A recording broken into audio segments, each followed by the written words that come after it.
Hello and welcome to another edition of No Nonsense with Pamela Wallin.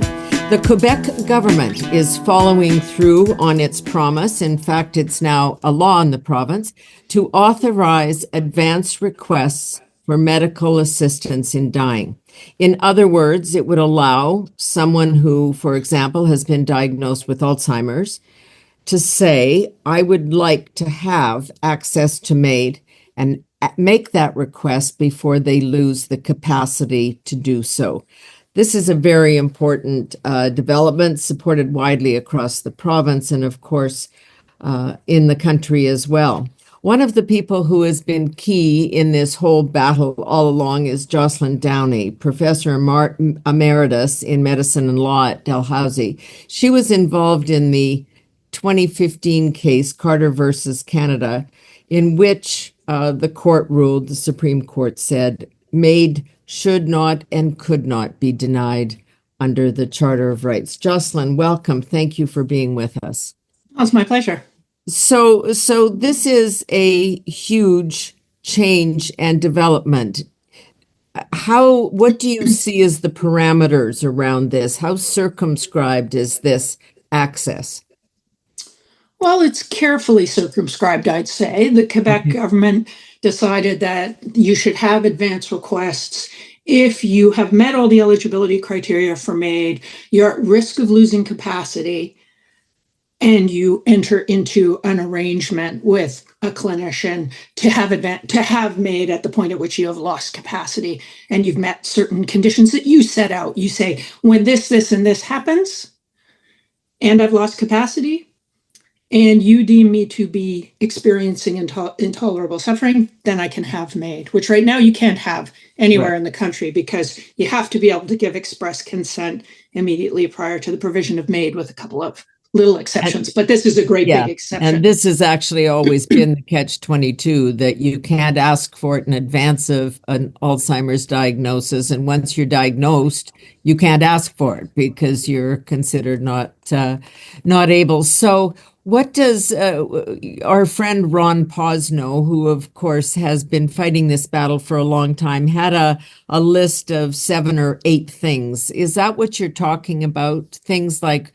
if I can no longer recognize my family, if I can no longer feed or clothe myself, if I do not know who I am or who my partner is, all of those issues. Is that the kind of thing you're talking about?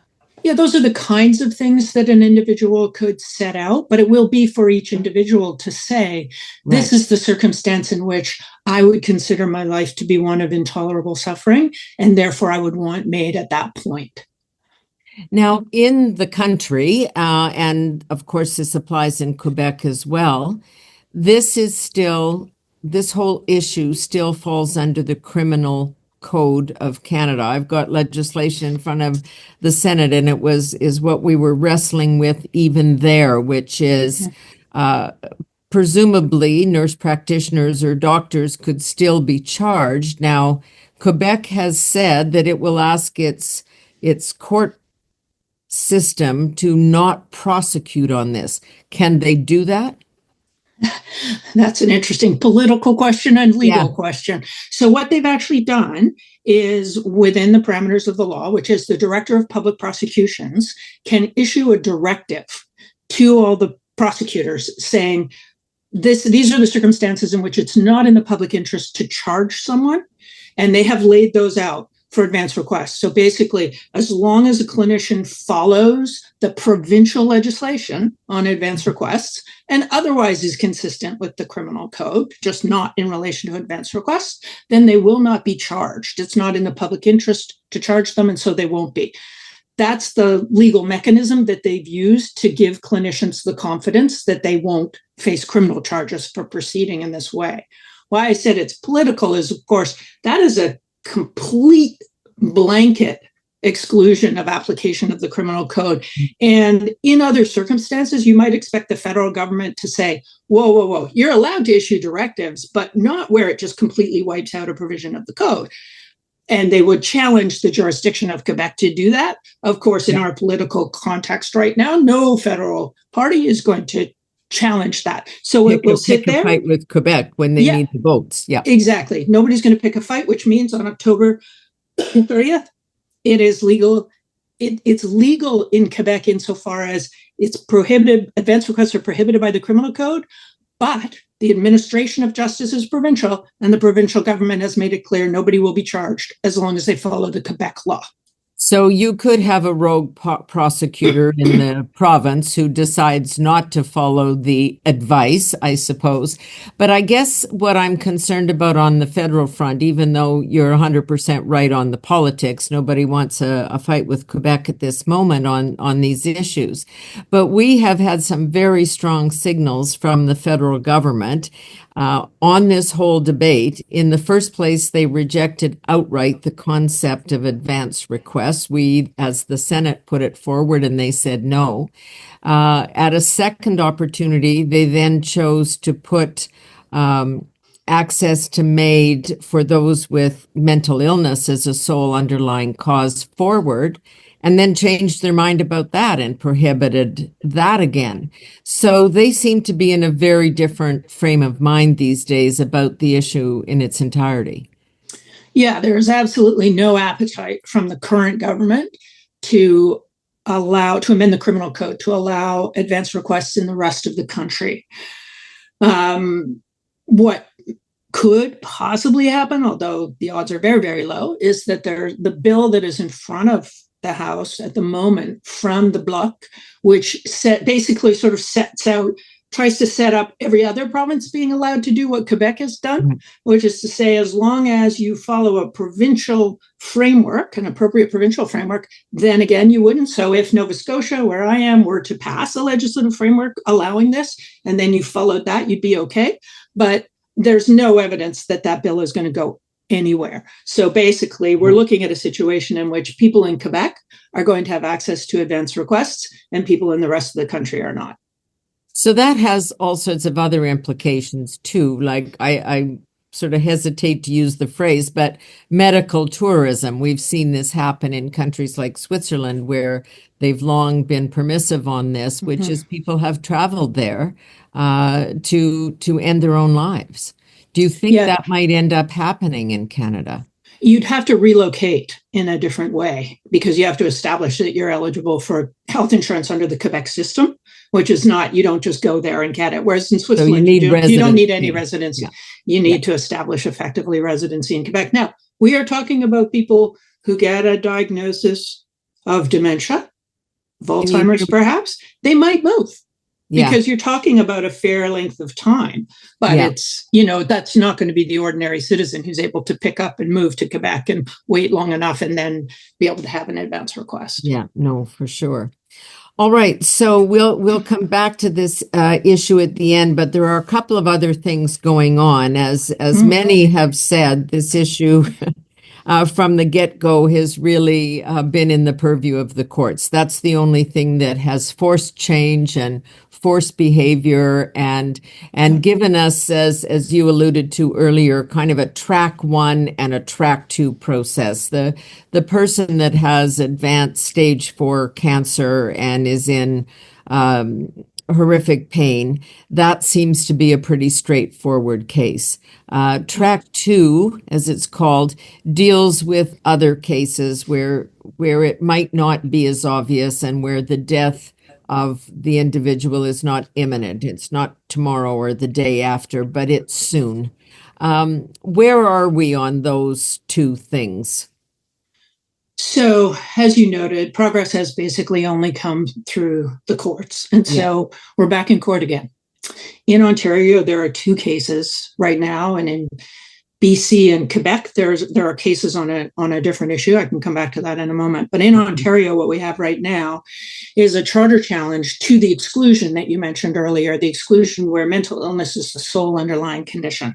That is a quote unquote temporary exclusion at the moment. But as you know, the government excluded for a year and then extended for another year and then extended for 3 years. It just goes on and on. So we're talking 6-7 years. So that's just too long. And so the parliamentary process did not work to protect the rights of people with mental illness. So a group of people, I'm included, have gone to court to argue that excluding people with mental illness as their sole underlying condition is a violation of the equality protections under the Canadian Charter of Rights and Freedoms, as well as the right to life, liberty, and security of the person of those individuals. We have 2 plaintiffs who are egregiously suffering and cannot access. Also, there's a clinician who's challenging it, which is interesting because they're arguing it's too vague. It's unconstitutional because the exclusion is too vague because it uses the expression mental illness, which actually has no meaning. Yes, doesn't exist. What is that? It has not got technical meaning. It's got it, and so that's another piece of that case. So that's one case that's proceeding. The second case is a newer one, which is a challenge. So it's framed up as if it's a challenge to track 2. So track 2 is where natural death is not yet reasonably foreseeable. Right. Yet actually, I would argue the logic of it is it's against all of MAiD, because what they're saying is allowing MAiD for persons with disability is discrimination on the basis of disability. Okay. One of the problems for their many problems with that case, one is that Carter and Truchon, the cases we've already had, have said that's not true.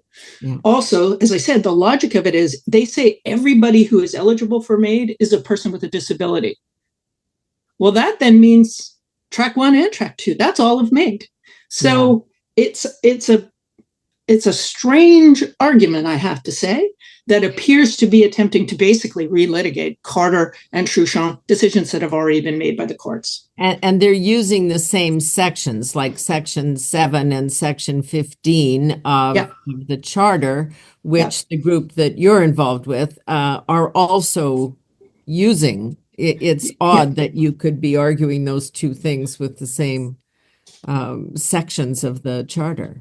Yes, I think I would draw a really stark distinction between the 2 cases, and it's important that people not mush them together. And I think there will be some inclination to do so because it's to the advantage then of the track 2 challenge. But our case about mental illness is solely about mental illness as a sole underlying condition, and it's about distinguishing between those. And that is very evident on the face of the law. Like, there's no question that that's discrimination. It's just whether it's justified or not.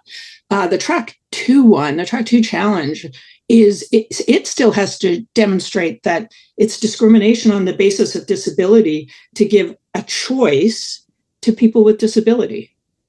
And that's much harder. It's also reliant on, I would say, claims about the world that aren't borne out by the evidence. So claims about socioeconomic vulnerability that actually that the evidence goes the exact opposite direction. We're seeing a lot of that in the news pages and the news cycles these days, because there was a leaked report from the Ontario coroner's system assessing who accesses MAiD and who doesn't. And of course, there are always examples. There's always, a poor person living in a homeless situation who somebody suggested maybe you should just have MAiD if your life is so terrible. I just don't know how this could possibly happen given the stringent rules around this. Any medical practitioner that just threw that one out would presumably be throwing their right to practice out the door at the same time. Yeah, there's very clear eligibility criteria for MAiD, and poverty, homelessness, they are not eligibility criteria. You are not eligible for MAiD because of poverty.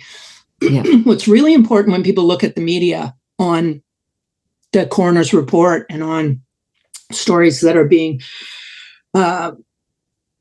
reproduced in the media is a couple of things. One is, of course, the clinicians are not able to speak about what happened in those cases because of confidentiality. So you're getting an incomplete picture.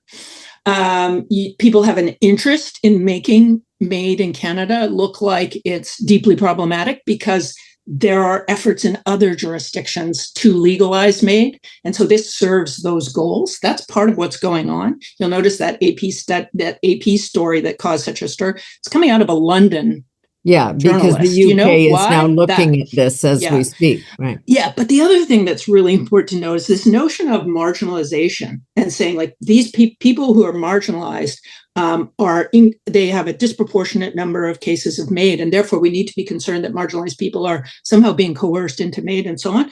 Let me give you a very stark illustration of why that is way off track in the understanding of the data. Yorkville, one of the wealthiest neighborhoods in Canada, in Toronto, right? Very, very wealthy. It shows up as being in the highest quintile of marginalization. Why is that? Because the metrics for marginalization that people are using are things like, what is your, are you employed? Do you live alone? Are you single? How old are you? How sick are you? Well, a retirement home, for instance, is right.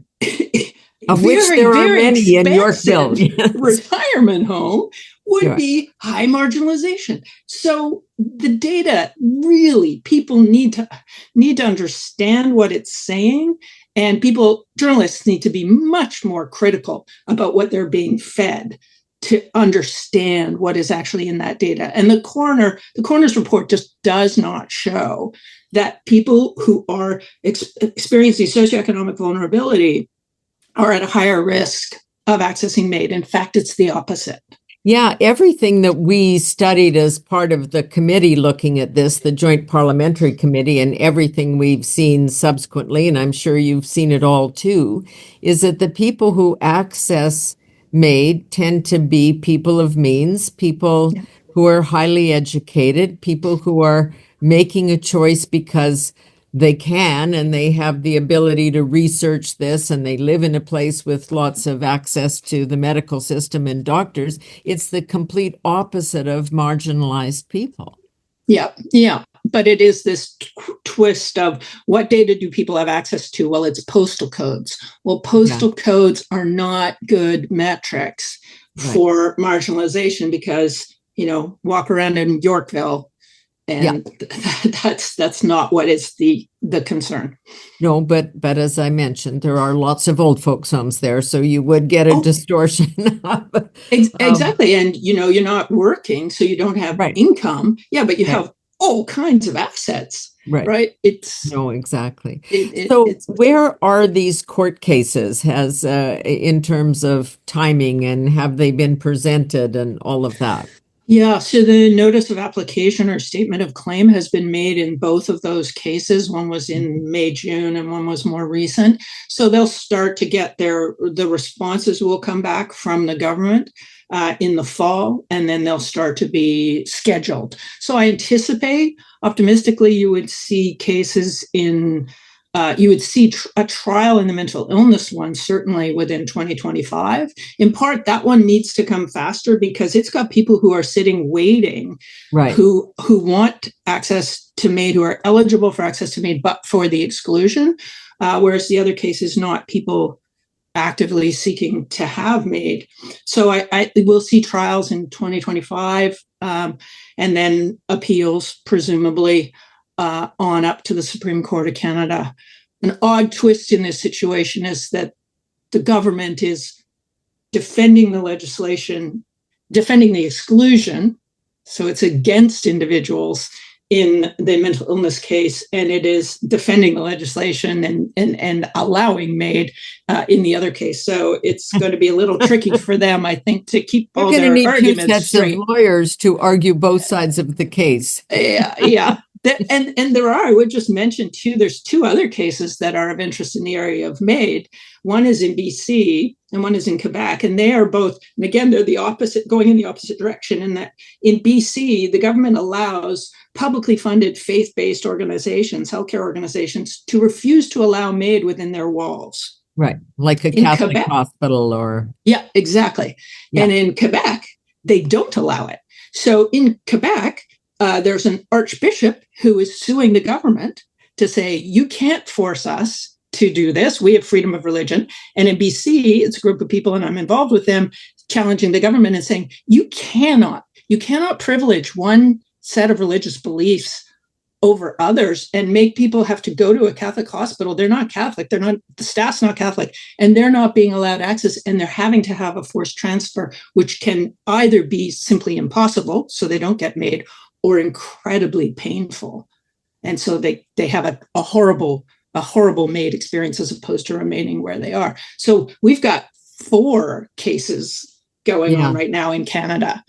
And they will have to end up in the Supreme Court. I'm assuming that's your belief. That's where the decisions have inevitably been made. The mental illness one and the track 2 one, both of the Ontario cases, are more likely to end up in the Supreme Court because they're about the criminal code. The 2 others, I'm not so sure because they're both at a level of a provincial policy. So they are incredibly important for the Supreme Court of Canada to hear, because there's a couple of issues that haven't been resolved by the Supreme Court of Canada. One being, do religious institutions as institutions have freedom of religion under the Charter? And that's important for all kinds of things. Religious education, hospitals, is way beyond MAiD. And that's an issue that the Supreme Court has not yet ruled on. So that might be one reason why they might allow the case to come up to them, because of course it wouldn't go up, they don't go up automatically. And the other thing we might see is the government decides not to appeal, as happened in Truchon in the 2 Ontario cases. Who knows? They may just say, well, we won, or if they lose, they may say, well, we're not going to appeal. Well, how they were at the very beginning on this, kind of a shrug, which is, we're not making this as a policy or political decision. The courts made us do it. And it gave them some political cover. Exactly. That's so what is your sense? And I guess it gets distorted, as we've been discussing, by the news cycle, this leaked report in Ontario, and then you get all this, incorrectly or badly assessed information because you're not putting it in context, as you so rightly did. And that kind of combined with the government's move on the mental illness as a sole underlying cause, and really kind of saying we want to put the brakes on all of this. We've got that situation where everybody's kind of, saying no, contrasting with public support, which is well above 80% on issues like advanced requests. Not so much mental illness as a sole underlying cause. That does tend to be a little bit more controversial. But the advance request seems to be almost a no-brainer. And what's your sense of where we are? Has there been a shift? I think that it is just completely drowned out by the political context within which we find ourselves. Nobody will do anything voluntarily in Parliament at the moment about this. We're just all on tenterhooks as to what's going to happen. I think you're right. I mean, everything has come to a halt, including the block legislation and everything else, because there are internal battles which are way too complicated to explain as to, requests from the opposition for the government to provide documents. And until they do, it all starts like it just, even those of us who work in this city are just banging our heads against the wall saying, you've got a country to run here. Let's get on with it. And there are important issues. People's lives hang in the balance. So one thing I might say is, I think on advance requests in that context, people just need to hit pause, sit back, watch Quebec, because it's not like we're in suspended animation. Quebec's starting in a week's time. So there will be experience coming out of Quebec with how has this worked? Have all the horrifying stories of slippery slopes manifested? They won't. But we will then have evidence in Canada. And so then at the point at which you have a government that is perhaps willing to take this on, you will have evidence. You will be able to show how it can proceed safely. And then a government with some courage and desire to act consistent with the will of the people will introduce the legislation. What should people do now? I've had this conversation with MAiD providers, with my lawyer, with my doctor, so that people know what my own personal views are. I went through this with a mother who suffered from Alzheimer's, who would have taken advantage of an advanced request had that ever been a possibility. I want to be able to have that as an option. Does it matter if I write it down in 1,000 places or tell 1,000 people? Does it matter? Well, it doesn't matter to write an advance request. That's not legal. There are two things, though, at least that you can do. One is, and it isn't to do with MAiD, but it's to protect yourself, is to have an advance directive, because we have that in Canada everywhere. And you can put a lot in that, including, for instance, I have voluntary stopping eating and drinking. I say in my advance directive, if I get to that stage that you're describing when your mother might have wanted MAiD, I say no feeding, no liquids. Well, it's the same result as MAiD. So you can have an advance directive that refuses treatment and refuses that what's called personal care. The other thing is for people to become aware that you can access MAiD with dementia in some circumstances. The thing is, it's earlier than people would otherwise want, but you still can. And it's something called the 10 minutes to midnight protocol. And it's also in conjunction with something called the final consent waiver. So if you talk to an experienced MAiD assessor, they will be able to explain that what you do is you track. The person is tracking your capacity along a period of time as you lose capacity with dementia and as your decline in capability escalates and your suffering is escalating, but you have not yet lost capacity. You get as close as you can to losing capacity. And at that point, you can be eligible for MAiD and you can have MAiD then. So it is not perfect. It's not what we're trying to get, what you've been advocating for years. But I don't want people left thinking they're completely trapped. Right. They have a choice. It's not an ideal choice, but they have these two choices. Do an advance directive that's really good and covers everything but MAiD. And talk to a provider about 10 minutes to midnight and final consent waiver. Because the sad side of that, and we've discussed that with people here, even on the podcast, which is people who have had to take their own lives. They didn't have a mechanism. They were afraid of what would happen. They didn't want to go down that tunnel. And so they ended their life very prematurely. And that's a sad thing when we've taken away their choice. Yeah, taking away choice and taking away life. Yeah. Because they're dying earlier than they otherwise would want to. So what do you think it will take in the province of Quebec? If we look at this for a year or 2 years, will we have some usable, important data by then? I think so. I think in the first months, even first year, probably the most data you're going to get is about what are the challenges in trying to write these, to craft them, for people to articulate what are the conditions under which I want MAiD, and for clinicians to become comfortable and everybody to figure things out that way. That's what's going to be happening in the first wave, is just everybody writing them. And a lot of people will be writing them where they're not looking for MAiD in 6 months' time. They're looking for MAiD maybe in 2 years' time. So it's going to take a bit of time for us to catch up then and have clinicians actually providing MAiD under these advance requests. Then we'll see again, what are the hiccups? What are the questions? What are the challenges that people are experiencing in terms of access and implementation of these advance requests? But we will start to get that information. And I've got to give credit to Quebec here. They have hit the ground running. They have a guidance document. They have steps outlined. It's on the website. They have the registry set up because advance requests have to go into the registry. They've got forms, template forms.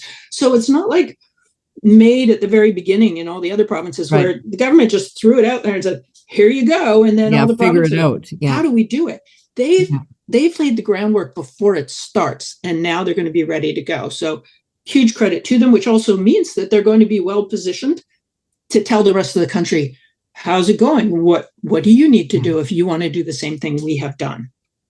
And all of this said, I always want to say thank you to those that take it on. I've read the books and met the people, as have you, that are the providers of this. And it is a huge responsibility on their shoulders. They have some protections from the law, as you've said, with this instruction to the courts, but they're still making huge decisions. And sometimes there are family members that are resisting even what the individual themselves wanted. It's not easy. No, and the culture has become toxic. The attacks on assessors and providers are Yeah. Escalating, and I think they're unconscionable. And I think everybody needs to take 6 steps back. And that's one advantage of it being now in the courts instead of in front of Parliament. Because when it's in front of Parliament, there's a sense like, let's get it stirred up in the media because that affects politicians, elected ones at least.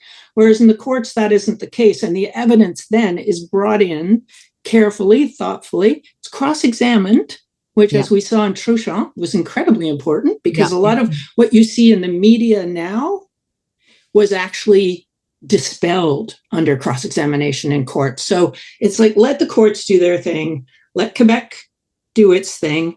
I guess the other thing I would add is that, yes, we're not going to see anything coming out of Ottawa on this for a little bit, but any other province can do what Quebec did. Yeah. So, and they have the template. Yeah. If you find a province that has the political climate in which they wish to respond to the will of the people, the template's there. So that would be where people should put their advocacy politically right now on advance requests, I think, is provincially, because federally it's just on hold. Yeah. No, I think that's very smart. And the advice to individuals is very important as we all struggle with this and figure out what would be on that list of circumstances, and just have that conversation with the people in your life. So that they're not caught unaware. I know sometimes this is very difficult. People don't want to raise the issue and they find it unseemly to talk about death and dying, but we have to. And the biggest gift you can give your loved ones is a thoughtful, robust, comprehensive advance directive. Right. Yeah. Because that's about way more circumstances than MAiD ever will be. Exactly. And it takes the burden of the responsibility of the decision-making off them, because they know they have this, they've had the conversation, they know your beliefs and values, and they can confidently say, look, this is what they wanted. It's not that feeling of, oh, I'm making the decision that my sister, my father, someone, it's time for them to go. It's like, no, I'm just advocating for them. For them. So I do believe that it's the best gift you can give a family member is a good advance directive. Their voice when they have been silenced. So it's very exactly. Important. Jocelyn, thank you so much for today, but for also your years of work on this and your willingness to keep on going. So much for being retired. Yeah, exactly. I just have more time now to do this work. Yes. You failed at retirement. I have to tell you that. Jocelyn Downie, Professor Emeritus of Medicine and Law at Dalhousie, and of course, was involved in that crucial Carter versus Canada decision that really brought the MAiD issue to the fore in 2015, and now back in the courts again as we look at some of the other issues surrounding this. So we'll be in touch, and give us a shout if there's something we should be paying attention to or looking at, and we'll do the same. Will do. Okay, thanks so much, Jocelyn Downie. And that is it for this edition of No Nonsense with Pamela Wallin. We'll talk again very soon.